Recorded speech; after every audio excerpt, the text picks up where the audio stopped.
Tensions continue to simmer between Israel and West Bank. British conglomerate Unilever has now said that it has sold its Ben & Jerry's ice cream business in Israel to a local licensee for an undisclosed amount. The development comes nearly a year after the ice cream maker Ben & Jerry's triggered fury in Israel by saying it would stop selling its products in West Bank.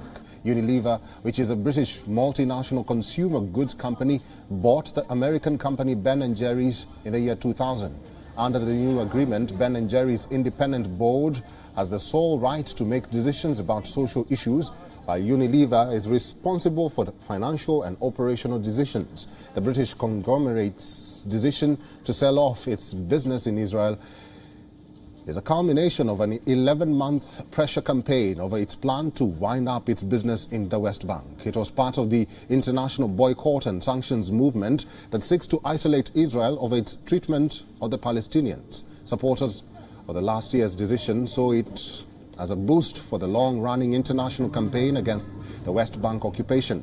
And now the latest decision to sell its Ben & Jerry's business in Israel to a local partner can be seen as diplomatic escape by the British conglomerate from the brewing tensions. Under the new ownership, the ice cream will have slightly different branding with Hebrew and Arabic labels rather than English. It will be sold both in Israel and the West Bank region. Israel's foreign ministry has called the decision a huge victory and a win against alleged discrimination. And for more on this, our correspondent Jody Cohen has sent us this report from Tel Aviv, Israel. With parent company Unilever's announcement, it appears that the freeze on sales of Ben & Jerry's ice creams in the West Bank is now thawing. The proposed ban had never been popular in Israel, which questions why Ben & Jerry's was singling it out from all the countries in the world that have territorial disputes. In a statement, Unilever said it has never expressed any support for the boycott, divestment and sanctions movement and has no intention of changing that position.